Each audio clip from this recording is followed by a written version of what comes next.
Back in the Studio 10 kitchen with Lucy Greer from Greer's Markets. Lucy, it is smelling good in here. It is. It's hard to beat the smell of Conecuh and ground beef in our pot, which is, what we have. So we started out with a pound of each, and we've just cooked that, and really all of the fat has basically cooked out of here. We used our lean ground beef, and I mentioned that all of our stores still grind all of our beef in-house, so it's super fresh and nothing else added in there to, to keep it looking pink longer.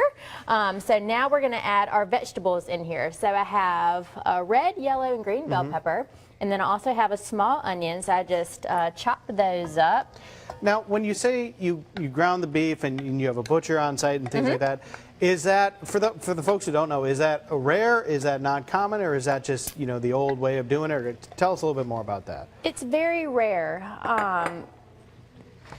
Most retailers do not have people cutting their meat in-house, and it arrives pre-cut. It arrives pre-cut, and things like ground beef arrive, already in the sealed package, and it has fillers in it to keep it, pink longer, so it doesn't turn. Like that, preservatives, and we don't have any of that. We still have people in all of our stores that, men and women, that cut the beef, cut the pork, and grind everything. So when they're cutting, the big pieces come in. So if they're cutting a roast, and then they're going to, make it into stew meat or, tenderize it for cube steak or whatever, there's trimmings. And so those are collected, and then those are put through a grinder, and that's where the ground beef comes from. Gotcha. So it's a really neat process, and it also allows, since we have people in the stores, then somebody can come in and ask for a specific steak or a specific pork chop or something,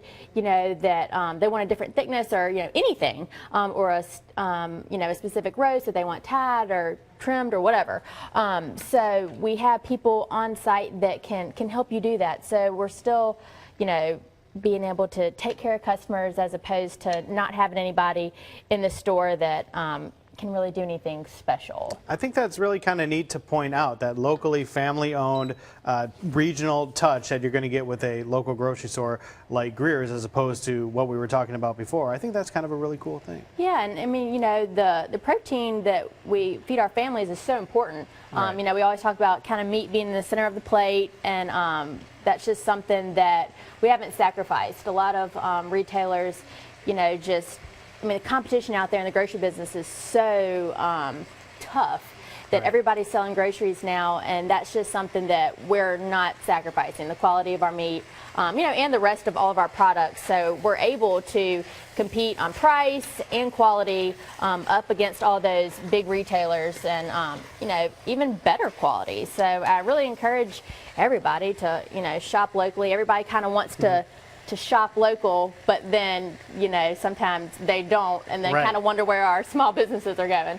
So we're always here to help improve, and we love hearing from customers, and are quick to improve anything that that needs to be done.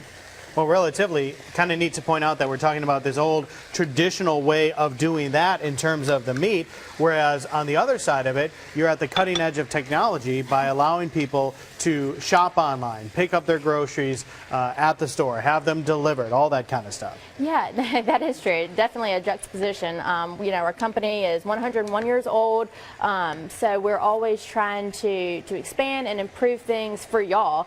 So the online shopping is definitely something neat. It is so quick and easy for really any age person. We kind of thought that it was going to be millennials doing it, and young moms and dads and working folks, and it is, but it's also our parents' age people, and even grandparents. Actually, my grandmother has been placing orders, and nice. Yeah, so it's fun to see her name come through. I'm like, oh, hope everything went well for Nene. But so all of our stores in Mobile County are now offering this service, and also our 2 stores in Pensacola, and Bay Minette, and so actually all of Baldwin County, Mobile County, and our 2 stores in Pensacola. So Greers.com/shop has all of the info on that, and just like I said, the competition in the grocery business is pretty fierce. So in order to stay relevant, we're trying our best always to move with the times. All right, so I see you've got a bottle of beer out here. Yep. We've got barbecue sauce. We've got the beans. When we come back, we'll see how all of these come together as Lucy works on her 5-bean chili. Thanks a lot, Lucy.